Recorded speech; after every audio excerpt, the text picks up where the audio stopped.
We're very fortunate to have Tomaso Ferrando with us today. Tomaso is an assistant professor in law with the School of Law, the University of Warwick, Coventry, England. His research interests include transnational legal frameworks, food supply chains, and development effectiveness. Welcome, Tomaso. Thank you for having me here. Just to get started, can you just give us a little bit about your background and how you came to be doing research and development? Sure, my pleasure. I was a student in law in Italy, traditional legal career, 5 years. And at a certain moment I was lucky enough to meet a professor who changed my perception about law and the importance of analyzing development not only on books, but also being directly involved in actions on the ground. So I organized in my penultimate year of the university a 1 month stay in Mali, in sub-Saharan Africa, where the professor already had some connections, some of his PhD students were working there. And so I spent 1 month there, and I saw with my eyes what it meant, development on the ground. And since then, and it was a long time ago now, it changed, I would say, the way in which I saw not only development, but also the role of law and development. So the difference between law in books and law in practice. And I decided that I would have done my best in order to continue on that trajectory. So after that, I did a master's program. Would definitely recommend in general as an experience, because it's the moment where we study because we want to enrich our knowledge. And then the PhD program, which really gave me the possibility during 4 years to use different tools and different perspectives and different disciplines to look at subjects and topics like development in the agri-food chain, the relationship between the global north and the global south, and also the relationship between the global south and the global south. So coming to your paper, what motivated you to write this paper? There was a second time that I was in sub-Saharan Africa, and I was in Mozambique, in the southeast of sub-Saharan Africa, which is a Portuguese-speaking country. And increasingly, I was facing a rhetoric or an idea that development and aid coming from partners in the global south, and specifically in that case it was about Brazil and China, was different from the traditional north-south development, north-south aid that I'd seen before in my research. So I thought it was very interesting, because it was creating a lot of expectations. It was giving the impression that things were going to be different from the way in which they had been for the last 50, 60 years. And so, again, thanks to the opportunity of being on the ground, I saw what it really meant. And that's when I started from the small, tiny case that I looked at in the north of Mozambique. That's where I decided to give a sort of broader perspective and see how the other main countries in the global south, and then the BRICS, which is then a notion that we can unpack a little bit later if you want, how they have been involved in becoming new players in the international development arena, and what it means when they are interested in cooperating with certain countries.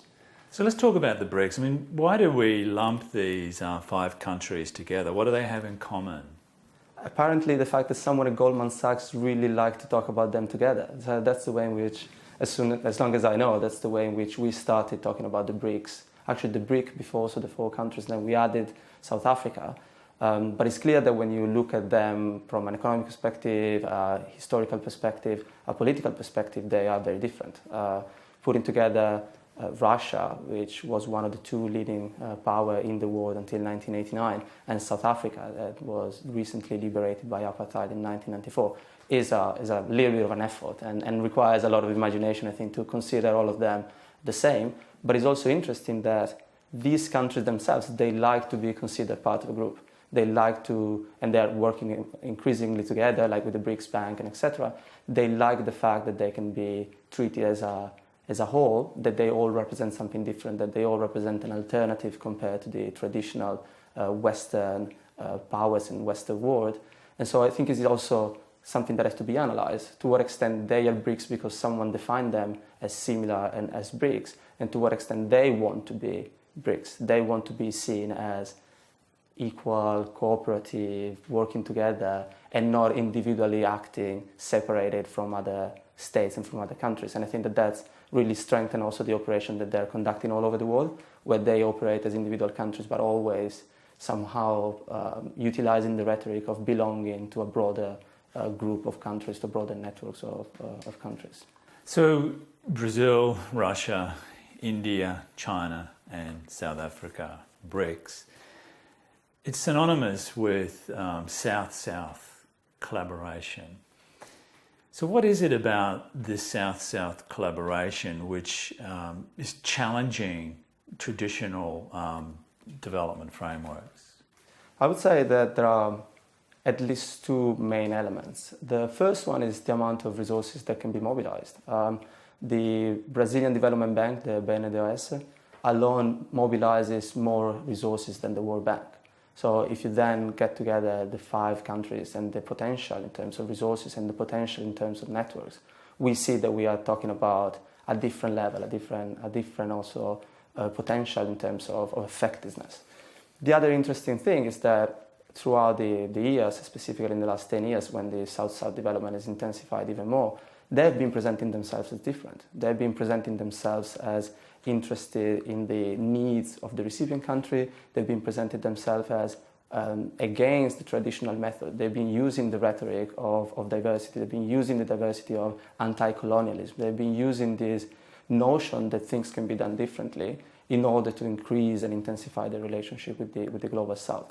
So they are certainly in a position to do things differently, and they are in a position where they claim that this difference is actually happening on the ground.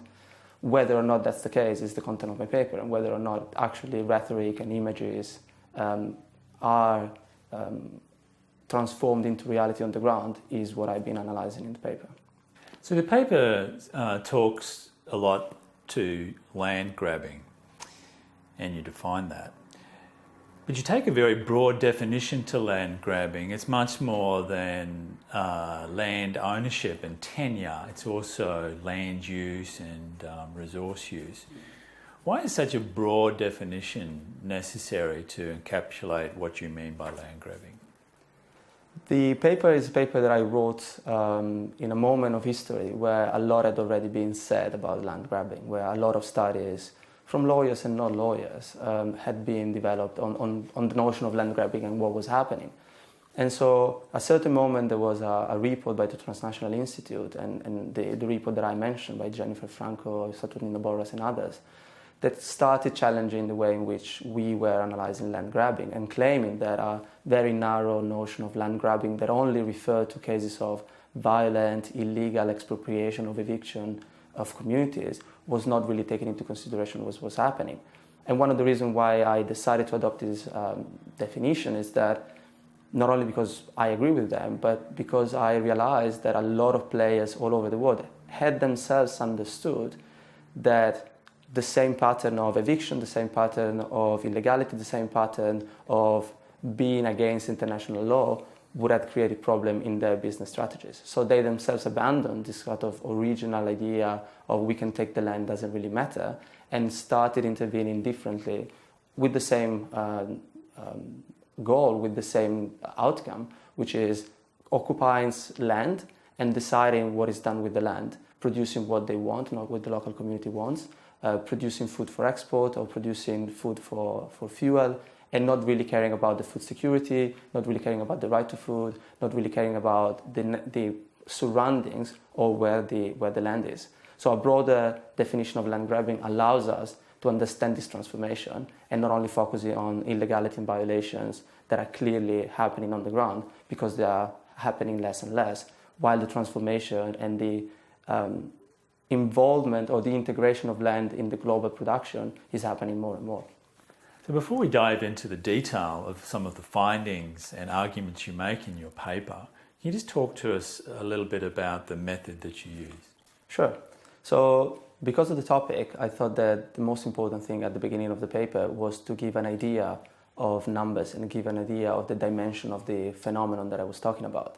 So the first action was to research for data and research for statistics that could define whether or not BRICS countries were involved in the process of land grabbing, or BRICS countries' representatives were involved in land grabbing abroad. So what I did, I looked at the databases that are available, and there is definitely one very important database that had been developed at the time. There is the Land Matrix Initiative. It's a database that is a bottom-up created, so information coming from all over the world and then channeled into a server that elaborates statistics and provides data about countries, both as countries that receive investments and countries that are the home countries of the investors. And then what I did, I combined that with some other information that were not contained in the Land Matrix initiatives, that were contained in the literature at the time, or also information that were coming from newspapers and press. Because the most complicated point when dealing with land grabbing is that it's happening all over the world. It's happening sometimes in very large scale, but sometimes it's happening in very small scale. So having access to effective data and to the real evidence of what is happening on the ground is complicated. So I did use the database that was available also as a sort of legitimation of what I was doing. And I must say that after 2013, there have been other databases that have been generated and created, and one is the age-old, which is a map, actually, a very visually accessible database where everyone can see where land struggles are happening on the ground. But again, the way in which the database is created is thanks to the labor and the volunteer of people who are collecting information from all over the world. So I was aware when I started the paper that something would have been missed, but I did want to have a strong platform to talk about what I was doing, and the Land Matrix initiatives did represent that. Direct foreign investment is often shown to positively benefit gross domestic product, or GDP. Your paper really points out how it can also lead to a range of inequalities. Yeah, so the foreign direct investment, normally what they consist of is a large amount of resources in terms of capital that comes from outside a country and then is invested in a recipient country in order to launch a project. These projects can be very different. It could be an infrastructure project, it could be a power plant, it could be an industry, or increasingly it could be a production of food or production of agricultural products that they will be exported afterwards. So you're right, the overall tendency is to consider that money that are coming into a low middle income country are positive and are good for the country, because we see the GDP increasing, we see statistics increasing. What I think is not expressed by numbers and by these statistics is the real impact on the ground. So what kind of project is financed, and how the revenues and how the resources are distributed among the population, but also what is the final outcome and what is the final goal of the investment. In the case of foreign direct investment in land and food production, for example, most of the times we see that the food that is generated, the food that is grown, is then exported. So the land and the resources, the water, labor are used on the ground, but whatever is generated is not shared, is not distributed with the local community. And if we think that we're talking about food, that is essential for all of us, the fact that instead of feeding the people next to the investment, they are feeding people on the other side of the world, that creates, I think, very important and very relevant consequences, both from the perspective of socioeconomic impact, but also from the perspective of political implication. Famine, for example, like we produce food, we don't feed the people, so people are starving, but also from the perspective of law. Is it compatible with the right to food? Is it compatible with international obligation of countries that clearly identify the fact that every single human being in the world has the right to have access to adequate food? And most of the times, these foreign direct investment in land are not compliant with these requirements. Mm. When you're describing land grabbing, you're often drawing attention to the role of transnational corporations. But you also really draw out how this is often a function of the policies of the high income and sometimes middle income countries where these transnational corporations are based. Can you talk to us about that? Yeah, I think it's a very important point, and I think that it all goes to the heart of the relationship between states and transnational corporations. We often think that transnational corporations operate in a void, that they exist independently, and so that they are completely unbound and unconstrained. But when we talk about a corporation, we talk about a legal construction, and these legal constructions are the product of specific legal systems. So no corporation would exist if there was no state recognizing that gathering of resources as a corporation.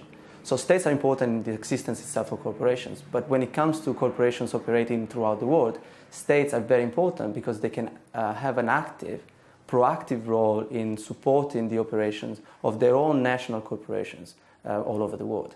This is, I think, one of the crucial aspects of my paper, where I try to divert the attention from those operating on the ground and say, we agree and we know that there are violations or problems with what is happening on the ground, but we never ask what are the incentives or what are the rules or what are the distribution of opportunities that make that possible. And so I connect the operation on the ground of companies originating from the BRICS countries with their own states. And I see that in most of the countries that I analyze, actually in all the 4 countries that I analyze, because I keep Russia outside of the number, all these countries had active policies to support and facilitate the internationalization of their companies, and specifically the internationalization of land-related companies. So they were providing credit, they were providing export subsidies, internationalization subsidies. They were doing their best so that without really appearing, always being behind the scenes, they could be sure that their corporation, their national actors had an incentive or had a reason to go abroad, look for land, start producing land, and then importing in their own country the products of the land.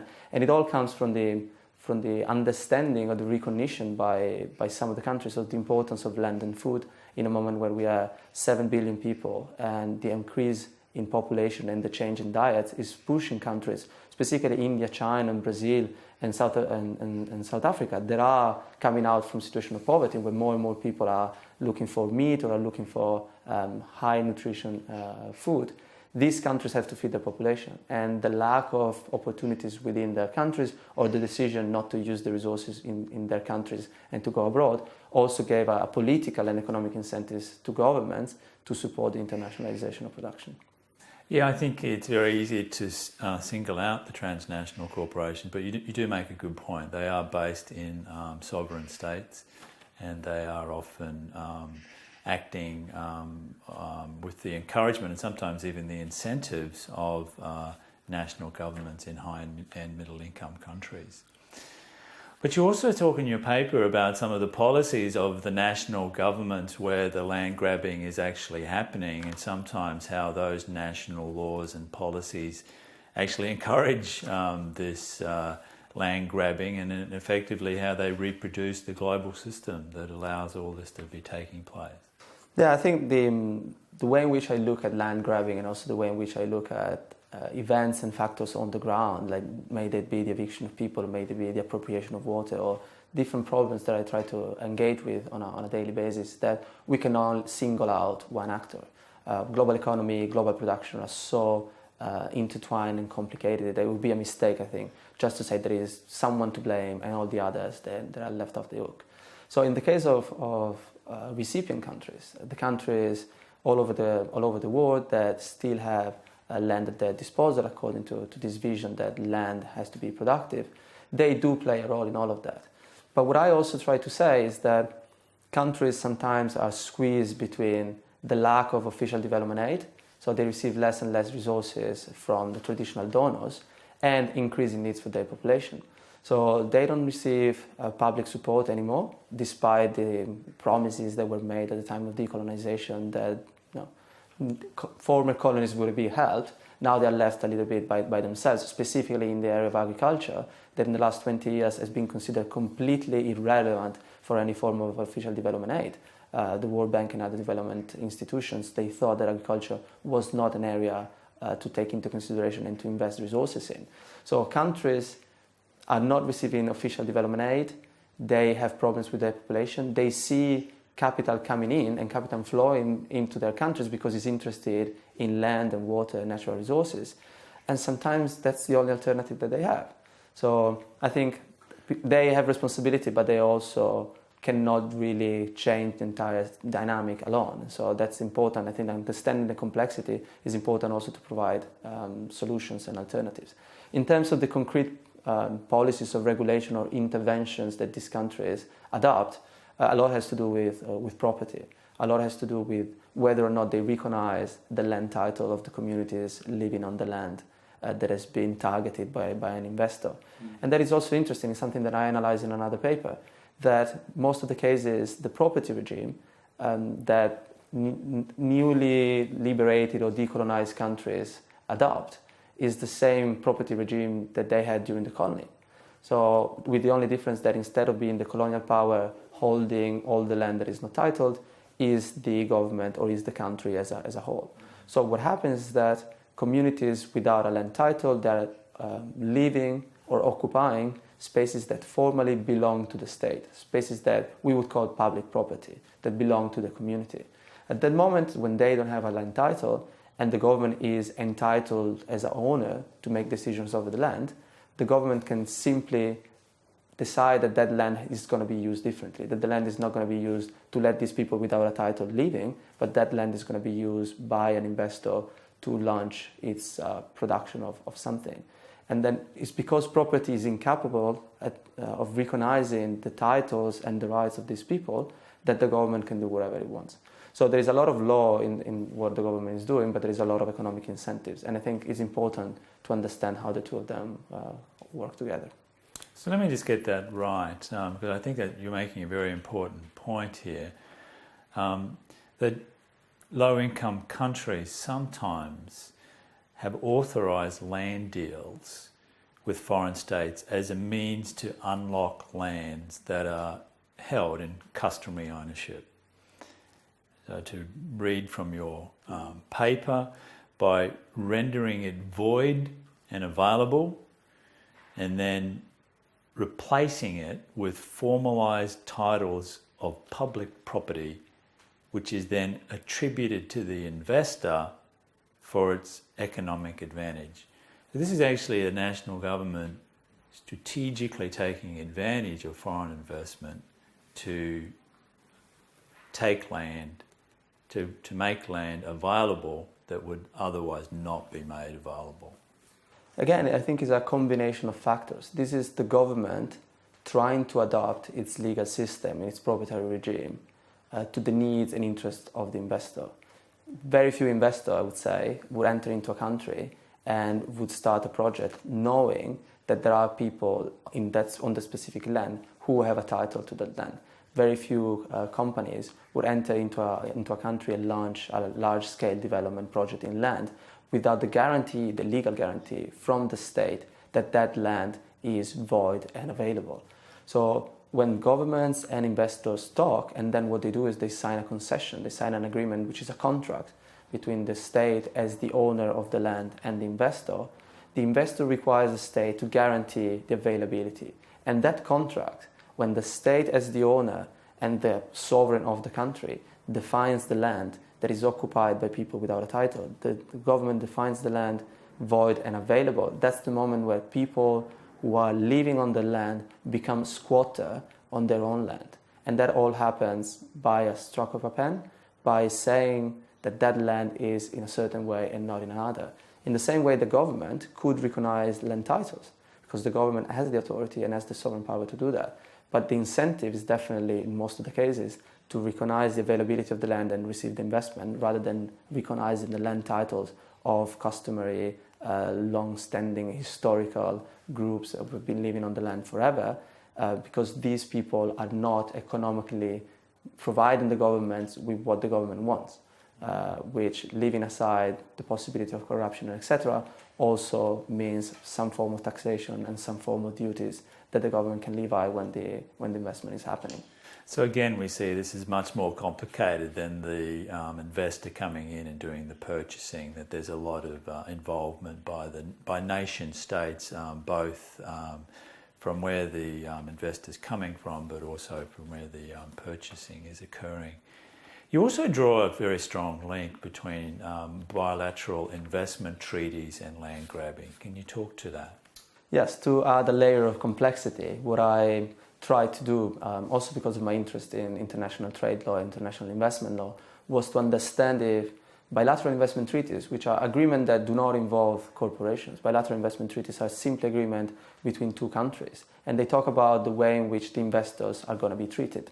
So what I was trying to understand is whether or not the existence of bilateral investment treaties are representing an incentive or are increasing numbers of investment, specifically in land. And the way in which I think they are relevant is not so much because they push for investments. It's not that signing a bilateral investment agreement or bilateral investment treaty automatically pushes investors towards new countries, but it creates a strong legal protection.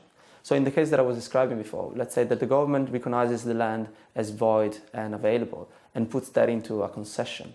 Then the investor comes in, and the local communities, supported by local international NGOs and etc., they manage to make a case and to have their customary title recognized. Luckily, there are increasingly cases of recognition. Both the Inter-American Court of Human Rights and the African Court of Human and People Rights have started recognizing traditional rights of people. So let's say that the people have that right recognized and that the state has to give the land back to them. So the investor, in that specific case, could easily make the case against the government that its rights of investors have been violated by the fact that customary rights have been recognized. So if there was not a bilateral investment treaty, the investor could make the case, would have to use national courts, and the national courts could easily recognize the superiority or the supremacy of traditionally customary rights over the economic right of the investor, over the property right of the investor that happen afterwards.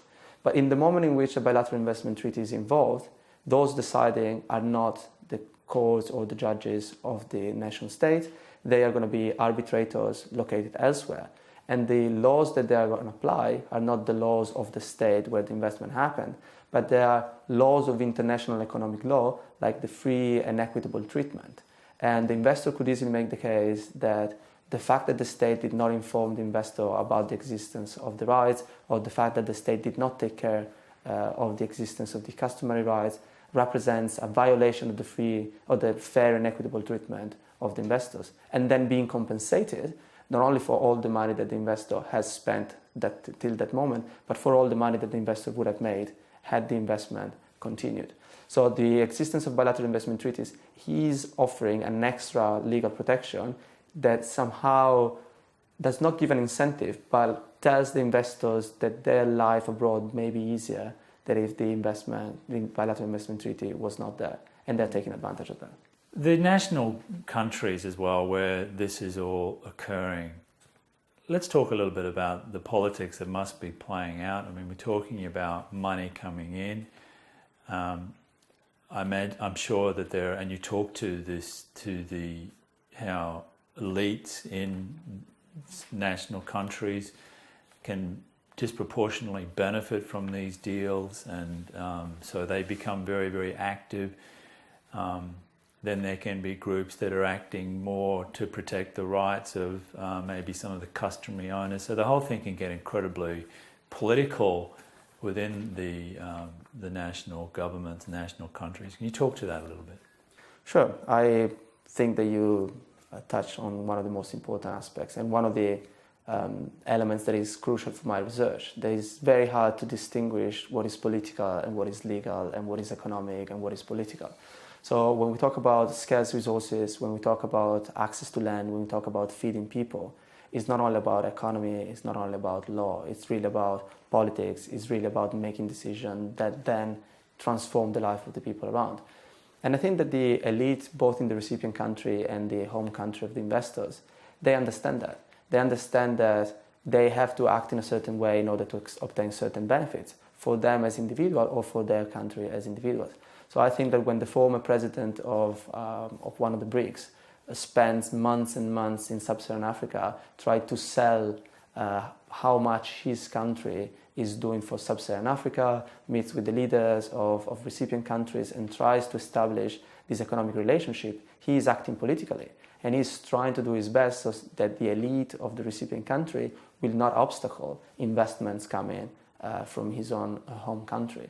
And I think that that's the link between politics and law, and also sort of geostrategic alliances that a lot of governments and a lot of prime ministers, a lot of presidents both from the global north and the global south, have been doing in the last forever probably. It's the history of relationship between countries. You have a legal system, you have an economic system, but it's really the direct interaction that you establish, that you create, that is going to then unlock or create an opportunity that otherwise would be harder to obtain.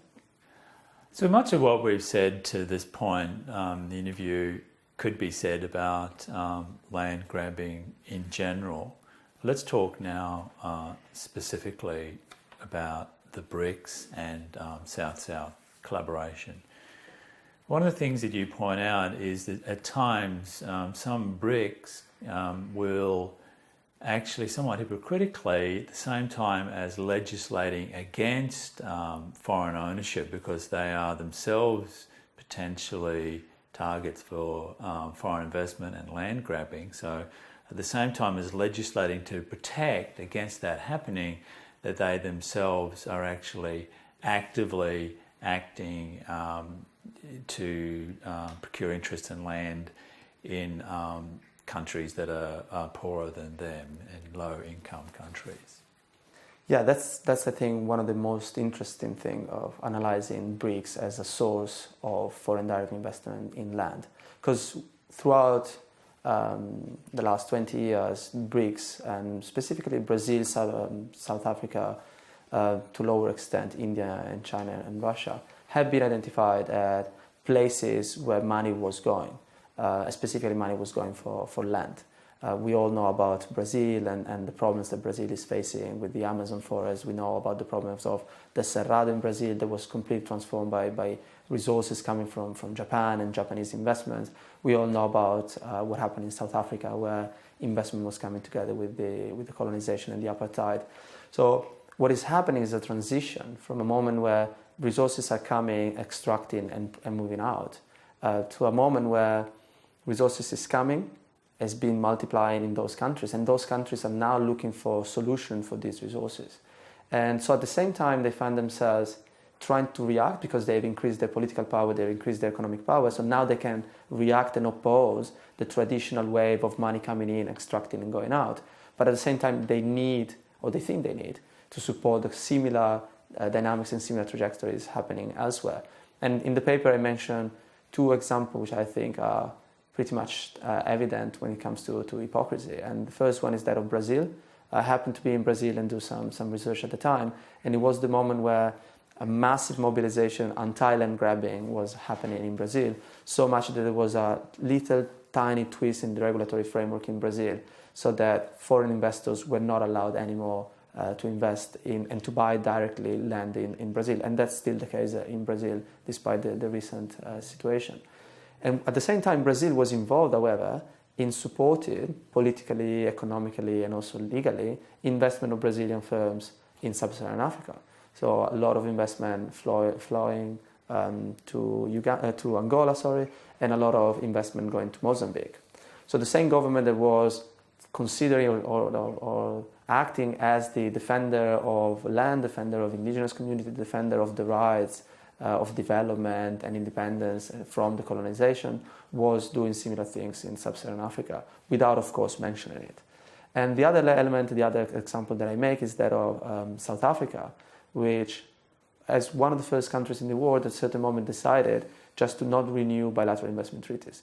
They had a couple of bilateral investment treaties with the Netherlands and Benelux that, according to the South African government, were creating problems, were not favoring or facilitating development of South Africa.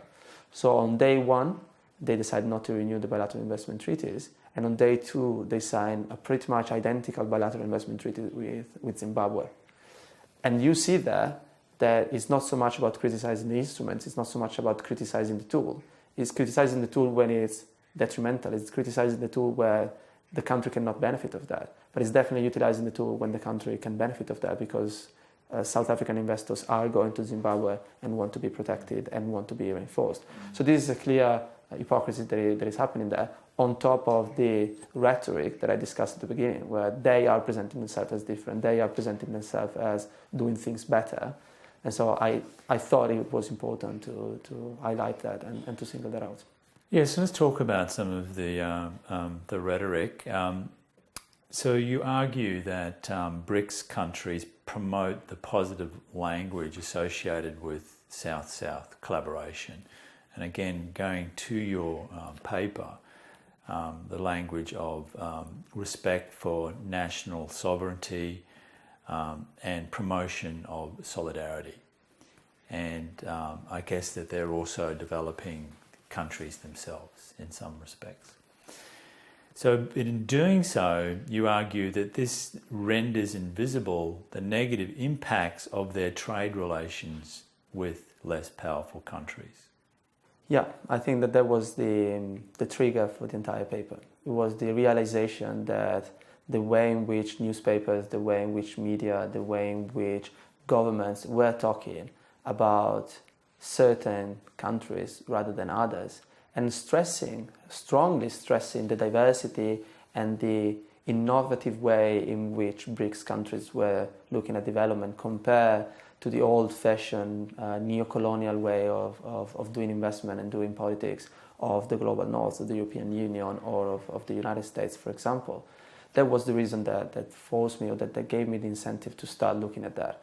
And I think that the most important element is that of the lack of conditionalities. So one of the arguments that is always made by the BRICS is that they provide money to governments without really asking governments to adopt any form of political reform or any transformation of the legal system. It's money on the basis of the need, it's not of the recipient, it's not money on the basis of the need of the recipient plus some political transformation, which is what the European Union is doing a lot. All the latest forms of trade agreements, they include sort of conditionalities in terms of labor standards, environmental standards, for example. So leaving aside whether or not not giving conditionality is good, and we may have different opinions, like should we give money to countries that are violating labor rights or they are violating labor standards, or we should question the role of our development agency.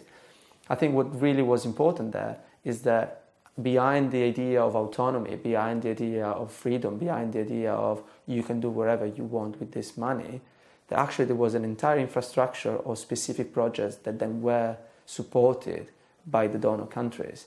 And these projects were definitely not for the interest of the communities in the recipient countries, but were for the interest of the companies originating from the donor countries, and in most of the cases also for the consumers in the donor countries, because most of the food and most of the resources are then exported back to India, for example. They clearly stated at a certain point that they had to support their investors to go abroad and produce food because there was not enough pulses in India to feed the entire population. So I think it was pretty much the opportunity to be on the ground, talk to the community, realize how much communities started being getting out of the dream of a different way of doing development, and giving visibility and giving voice to those communities who were suffering on a daily basis because of investors coming from countries that by the general public and by some scholars and by some development institutions, they were considered different. And communities had already started realizing in 2013 that there was not a lot of difference between the way in which BRICS donor or a BRICS company was operating and a North American or European donor or company was operating on the ground. Okay, so I'm just going to read a few more sentences from your paper. South-South labels should not paper over nor legitimize further exploitation and subordination of lower income countries. There is no good and bad states, but only a complex mechanism of global accumulation which has to be challenged in all its local manifestations. So my question then, does this render simplistic dichotomies between North and South redundant now? I think that it does, and I think that the best way to understand that it's an obsolete or useless dichotomy when we talk about development is to start from the perspective of the people on the ground. And as I was saying before, the people on the ground, it doesn't really matter to them if they are evicted or their resources taken under one flag or another flag. What really matters is the fact that the violation is happening. What really matters is that their life is impacted in the name of development, economic growth, or ideas that are not their own ideas, that are not coming from them. So I think if we change our perspective, if we try to look at the global through the eyes and through the experiences of the very local, the people on a daily basis who wake up and they have to leave their houses, or wake up and they have no access anymore to their land because it has been fenced, we realize that countries and colors and origins don't really matter. What matters is what is going on. Then, of course, when we try to find a solution, it's important to understand who is behind it. And this is the sort of reconstruction of the chain, or the reconstruction of the network that I try to do in the paper, but also in my work. Because it does make a difference to say that certain actors coming from certain jurisdiction under certain specific rules and constraints are operating rather than others. So I don't want to be mistaken, and I don't want people to think that everything is the same. But everything is the same for the people suffering. Everything has to be kept different, and everything has to be understood in its complexity if we want to not only understand it, but also modify it and change it.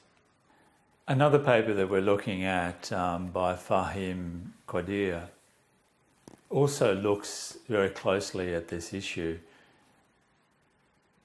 He questions whether principles of equity, partnerships and mutual interests can actually be developed through development and South-South collaboration. What's your view on his work? I think it's a very important work because it stresses the potential of BRICS operating in the global south, and it stresses the potential of a different rhetoric. It stresses the importance of thinking that things can be done differently. And I think then the two arguments that are made are equally relevant and equally important. On the one hand, the author says something has been portrayed, something has been presented, something can be done differently.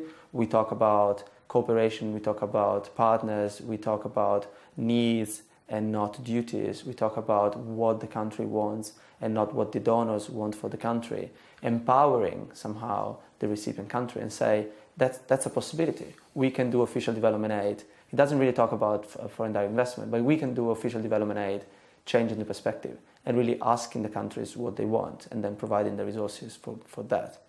But on the other hand, and I think that's where we converge and we agree, he says that this entire structure, this entire potential has not been transformed in reality, because most of the cases that he analyzes, most of the situation that he analyzes, official development aid has been utilized as a political weapon, has been utilized as a political tool to strengthen the objective and the needs of the donor country. So nothing really new and nothing really different from what the global north has been doing for 50 or 60 years in the post-colonial era.